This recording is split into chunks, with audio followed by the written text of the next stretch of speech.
itself what George Washington said, as well as the Statue of Liberty, is also part of our history. So and we have always gone back and forth between how open should we be and how closed we should be. So one thing I do know from the Asian American history is that the Exclusionary Acts were a very important part of this country. But then the Immigration Act of 65 also made it possible for people of non-European origin to come here. And by and large, all studies show that how immigrants have actually contributed to America. And I know from the Asian American experience is that if the ledger sheet was put in together, you would say that the actual contribution they've made is far, far greater. And this is true of most immigrants, actually. Let's put it this way. And yet, the beauty of America is that we are an ever-evolving nation. We are not a perfect nation. And it's what President Obama always reminds us from the Constitution is that we have to work harder at making it a more perfect union. So at this moment in time, there is lots and lots of discussion and arguments and the fear, because the fear, and I understand, it comes from the feeling that somehow I'm having a hard time. And you're going to bring other people in? Are you going to take something away from me? We, again, have to remind people is that we did that to the Irish when they were first coming. We did that to the Italians when they were first coming in. And let's not forget what we did to the Native Americans when we were here. So the story of America, the origin story, if you will, is both that people from everywhere can come, and the ideal is they make what America can be. At the same time, we have also conducted huge amount of violence to newcomers as well as people who were here, as well as people who came here by force, such as the African American community.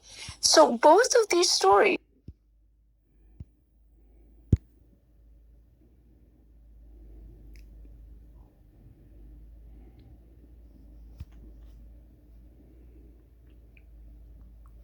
List of war crimes Wikipedia. This article lists and summarizes the war crimes that have been committed since these crimes were first defined in the Rome Statute. Since many war crimes are not prosecuted due to lack of political will, lack of effective procedures, or other practical and political reasons, historians and lawyers will frequently make a serious case in order to prove that war crimes occurred, even though the alleged perpetrators of these crimes were never formally prosecuted because investigations cleared them of all charges.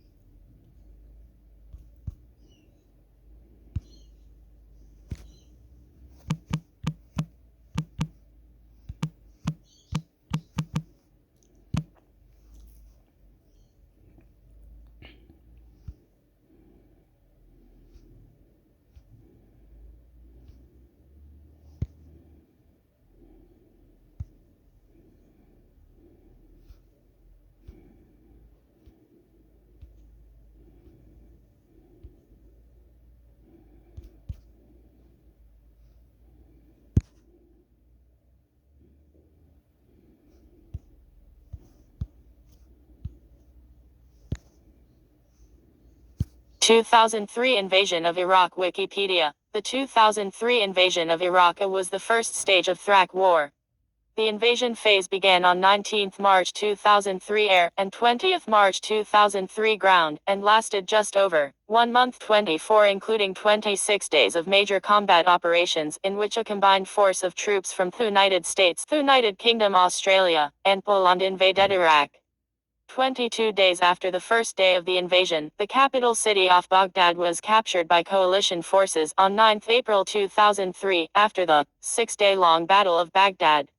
This early stage of the war formally ended on 1 May 2003 when U.S. President George W. Bush declared the end of major combat operations in his Mission Accomplished Speech 25, after which the Coalition Provisional Authority (CPA) was established as the first of several successive transitional governments leading up to the first Iraqi parliamentary election in January 2005. U.S. military forces later remained in Iraq until the withdrawal in 2011. 26 2003 invasion of Iraq, part of Thrak War. From left to right, Marines of the U.S. 1st Marine Regiment escort Iraqi prisoners of war, a convoy of U.S. military vehicles, in a sandstorm. U.S. soldiers watch an enemy building in Samawa burn. Iraqi civilians cheer as a statue of Saddam Hussein is toppled. Date 20th March 2003, 1st May 2003, 1 month, 1 week and 4 days. Location Iraq. Result United States-led coalition victory. Iraqi Ba'athist government deposed wekipidia until 2011. 8. New Iraqi government established. Start of Thrak War. Belligerents. Coalition. United States, United Kingdom, Australia, Poland, Peshmerga, KDP, PUK. Iraqi National Congress Force supported by Italy, Denmark, Netherlands, Spain, Iraq. Iraqi Army Republican Guard Fedayeen Saddam, Arab Volunteers 5-6, MEC 7 commanders and leaders, George W. Bush, Dick Cheney, Donald Rumsfeld, Colin Powell, Tommy Franks, Tony Blair, Jeff Hoon, Brian Borage, John Howard, Peter Cosgrove, Alexander Kwasniewski, Leszek Miller, Masoud Barzani, Bobakir Zabari, Jalal Talabani, Khosrat Rasul Ali, Ahmed Shalabi, Saddam Hussein, Qusay Hussein, Uday Hussein, Abid Hamid Mahmoud, Ali Hassan al-Majid, Barzan Ibrahim al-Tikriti, Izzat Ibrahim al-Dri, Rawad al-Hamdani, Taha Yassin Ramadan, Tariq Aziz, Masoud Rajavi, Maryam Rajavi. Strength 466,985 personnel. 45,000 troops, 2,000 troops, 194 special forces. 10, 70,000 troops. 11, 620 troops total. 584,799 including Peshmerga. Iraqi armed forces 538,000 active, 650,000 reserves. 12-13 2,000 tanks, 3,700 APCS and IFVS, 2,300 artillery pieces, 300 combat aircraft, 14 SRG, 12,000 RG, 70,000, 75,000 Fedayeen Saddam, 30,000 Arab volunteers, 6,015 total, 1,306,000 to 1,311,000 casualties and losses total, 196 plus killed, 551 plus wounded. Coalition 172 killed, 139 US, 33 UK, 16 551 wounded US, 17 Peshmerga, 24 plus killed, 18 total, 7,645,000 killed. Estimated Iraqi combatant fatalities 30,000. Figure attributed to General Tommy Franks. Citation needed 7,611,000, 4,895, 6,370 observed and reported. Project on Defense Alternatives Study 1920. 13,545,000 extrapolated from fatality rates and units serving around Baghdad. 21 estimated Iraqi civilian fatalities 7,269 Iraq body count 22 3,200 4,300 Project on Defense Alternatives Study 19 The US-led coalition sent 160,000 troops into Iraq during the initial invasion phase, which lasted from 19 March to 1 May 2003. About 73% or 130,000 soldiers were American, with about 45,000 British soldiers, 25%, 2,000 Australian soldiers, 1%, and 194 Polish soldiers, 0.1%. 36 other countries were involved in its aftermath. In preparation for the invasion, 100,000 U.S. troops assembled in Kuwait. The 18th February 27. The coalition forces also received support from the Peshmerga in Iraqi Kurdistan. According to U.S. President George W. Bush and Prime Minister Tony Blair, the coalition aimed to disarm Iraq of weapons of mass destruction, to end Saddam Hussein's support for terrorism, and to free the Iraqi people, even though an inspection team had declared it had found absolutely no evidence of the existence of WMDs just before the start of the invasion. 28-29 others place a much greater emphasis on the impact of the September 11 attacks, on the role this played in changing U.S. strategic calculations, and the rise of the Freedom Agenda. 30-31 According to Blair, the trigger was Iraq's failure to take a final opportunity to disarm itself of alleged nuclear, chemical, and biological weapons that U.S. and British officials called an immediate and intolerable threat to world peace. 32. In a January 2003 CBS poll, 64% of Americans had approved of military action against Iraq. However, 63% wanted Bush to find a diplomatic solution rather than go to war, and 62% believed the threat of terrorism directed against the U.S. would increase due to war. 33. The invasion of Iraq was strongly opposed by some long-standing U.S. allies, including the governments of France, Canada, Germany, and New Zealand. 34. 35. 36. Their leaders argued that there was no evidence of weapons of mass destruction in Iraq and that invading that country was not justified in the context of UNMAVIC's 12 February 2003 report. About 5,000 chemical warheads, shells or aviation bombs were discovered during the Iraq War, but these had been built and abandoned earlier in Saddam Hussein's rule before the 1991 Gulf War. The discoveries of these chemical weapons did not support the government's invasion rationale. 37. 38. On 15 February 2003, a month before the invasion, there were worldwide protests against the Iraq War, including a rally of 3 million people in Rome, which the Guinness Book of Records listed as the largest ever anti-war rally. 39. According to the French academic Dominique Rainey, between 3 January and 12 April 2003, 36 million people across the globe took part in almost 3,000 protests against the Iraq War. The invasion was preceded by an airstrike in the presidential palace in Baghdad on 20 March 2003. The following day, coalition forces launched an incursion into Basra province from their massing point close to the Iraqi-Kuwaiti border, while special forces launched an amphibious assault from the Persian Gulf to secure Basra and the surrounding petroleum fields. The main invasion army moved into southern Iraq, occupying the region and engaging in the Battle of Nasiriyah on 23 March. Massive airstrikes across the country and against Iraqi command and control threw the defending army into chaos and prevented an effective resistance. On 26 March, the 173 RD Airborne Brigades airdropped near the northern city of Kirkuk, where they joined forces with Kurdish rebels and fought several actions against the Iraqi army to secure the northern part of the country. The main body of coalition forces continued their drive into the heart of Iraq and met with little resistance. Most of the Iraqi military was quickly defeated and the coalition occupied Baghdad on 9 April. Other operations occurred against pockets of the Iraqi army, including the capture and occupation of Kirkuk on 10 April, and the attack on and capture of Tikrit on 15 April. Iraqi President Saddam Hussein and the central leadership went into hiding as the coalition forces completed the occupation of the country. On 1 May, President George W. Bush declared an end to major combat operations. This ended the invasion period and began the period of military occupation. Prelude to the invasion. Hostilities of the Gulf War were suspended on 28 February 1991. With a ceasefire negotiated between the UN coalition and Iraq. 41. The US and its allies tried to keep Saddam in check with military actions such as Operation Southern Watch, which was conducted by Joint Task Force Southwest Asia (JTF SWA), with the mission of monitoring and controlling airspace south of the 32 ND. Parallel extended to the 33 RD parallel in 1996, as well as using economic sanctions. It was revealed that a biological weapons (BW) program in Iraq had begun in the early 1980s, with inadvertent 42-43 help from the US and Europe in violation of the Biological Weapons Convention (BWC) of 1972.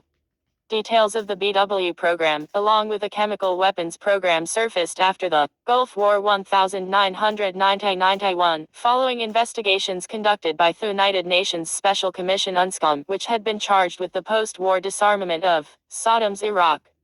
The investigation concluded that the program had not continued after the war. The U.S. and its allies then maintained a policy of containment towards Iraq. This policy involved numerous economic sanctions between Security Council, the enforcement of Iraqi no-fly zones declared by the US and the UK to protect the Kurds in Iraqi Kurdistan and Shias in the south from aerial attacks by the Iraqi government, and ongoing inspections. Iraqi military help.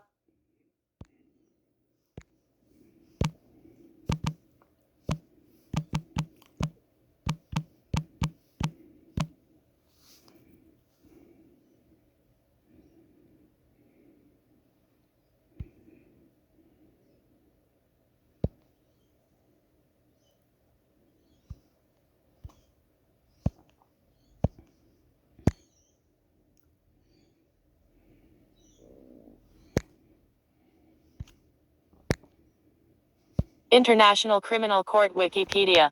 The International Criminal Court ICCT2 is an intergovernmental organization and international tribunal seated in The Hague, Netherlands. It is the first and only permanent international court with jurisdiction to prosecute individuals for the international crimes of genocide, crimes against humanity, war, crimes and the crime of aggression.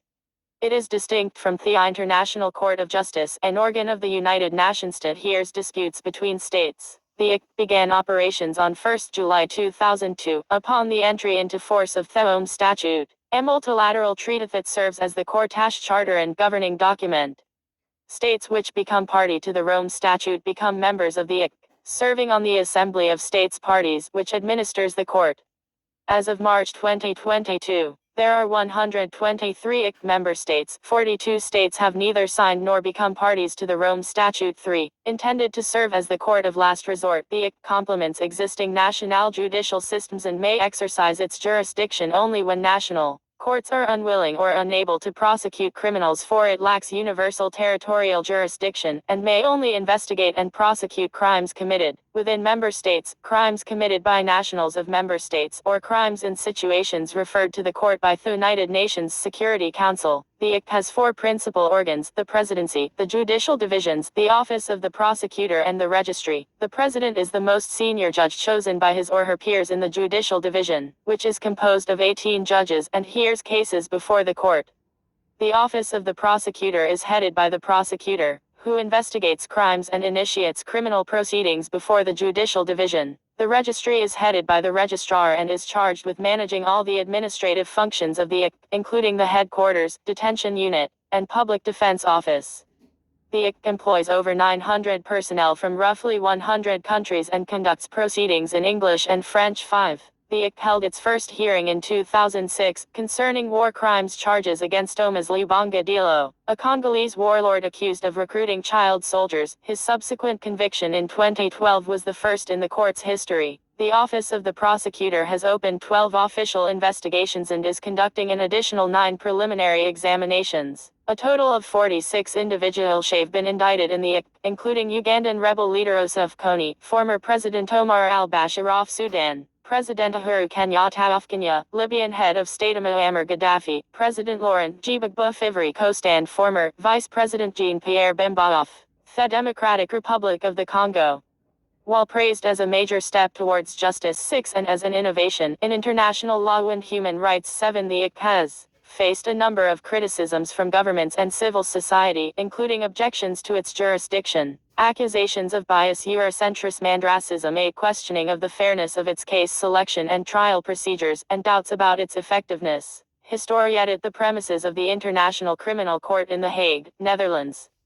The ICC moved into this building in December 2015. The establishment of an international tribunal to judge political leaders accused of international crimes was first proposed during the Paris Peace Conference in 1919 following the First World War. The Coalition of Responsibilities 9. The issue was addressed again at a conference held in Geneva under the auspices of the League of Nations in 1937, which resulted in the conclusion of the First Convention, stipulating the establishment of a permanent international court to try acts of international terrorism.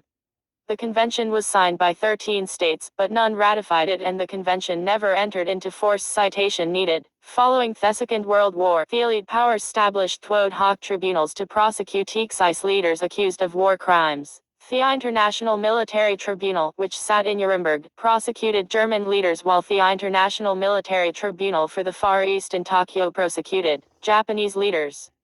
In 1948, the United Nations General Assembly first recognized the need for a permanent international court to deal with atrocities of the kind prosecuted after the Second World War. 10. At the request of the General Assembly, the International Law Commission (ILC) drafted 2 statutes by the early 1950s. But these were shelved during the Cold War, which made the establishment of an international criminal court politically unrealistic. 11. Benjamin B. Ferencz, an investigator of Nazi war crimes after the Second World War, and the chief prosecutor for the United States Army at the Einsatzgruppen trial, became a vocal advocate of the establishment of international rule of law and of an international criminal court. In his first book, published in 1975, entitled Defining International Aggression: The Search for World Peace, He advocated for the establishment of such a court. 12. Another leading proponent was Robert Kurt Wotzel, a German-born professor of international law, who co-edited Tawad, a feasible international criminal court in 1970 and created the foundation for the establishment of an international criminal court in 1971. 13 formal proposal and establishment headed in June 1989. The Prime Minister of Trinidad and Tobago A.N.R. Robinson revived the idea of a permanent international criminal court by proposing the creation of tribunal to address the illegal drug trade. 11. 14. In response, the General Assembly tasked the ilk with once again drafting a statute for a permanent court. 15. While work began on the draft,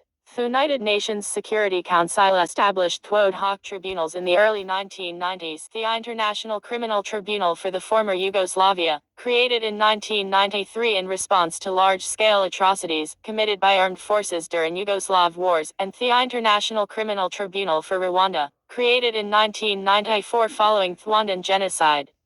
The creation of these tribunals further highlighted to many the need for a permanent international To criminal court. newcomers as well 16. as In people who were here, 1994, the as ilk well as presented its people who final came here draft. by force, such as the African American community. So both of these stories are part of our life. Are we going to go towards the higher, the greater angels of our nature, or always go down to the lowest common denominator? And my attempt is, in the short period that I'm on this earth, is to keep pushing for the better angels of our nature. And that is strive for a more perfect union. And I think that we can learn from immigrants in that sense. I'm glad you brought up the 1965 Act because it did something very consequential.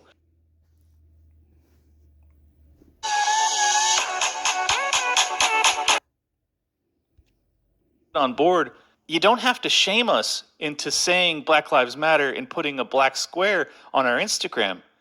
Just inform us that we're also in danger. That seems like Some of it is also more legitimate in the sense that it's, there are real questions about when international justice starts to get in the way of necessary diplomacy. And so, it's one thing for the prosecutor sitting in The Hague to say Omar al-Bashir is an outcast. It's another thing to tell a neighboring state of Sudan, hey, you can't have any contact with Bashir. Bashir can't visit your territory. You might have, that state might have a very complicated bilateral relationship with Sudan, and here they're being told by The Hague, no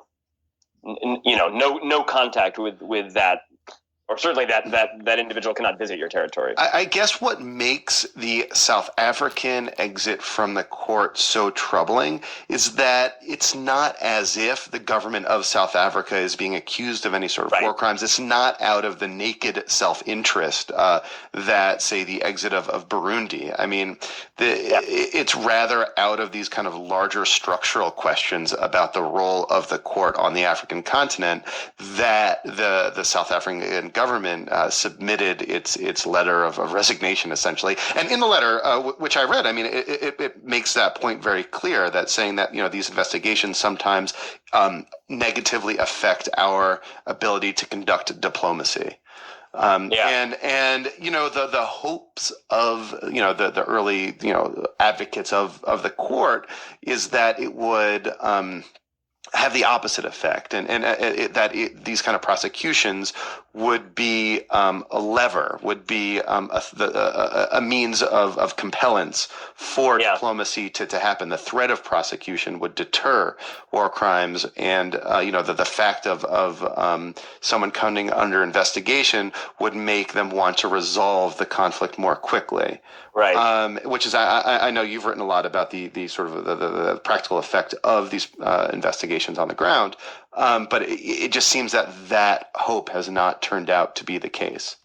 Yeah, well, it's certainly. I think the deterrence question is a really difficult one, and it's difficult to test and to be sure that you're seeing a deterrent effect. I don't discount the possibility that there is a deterrent effect in some situations.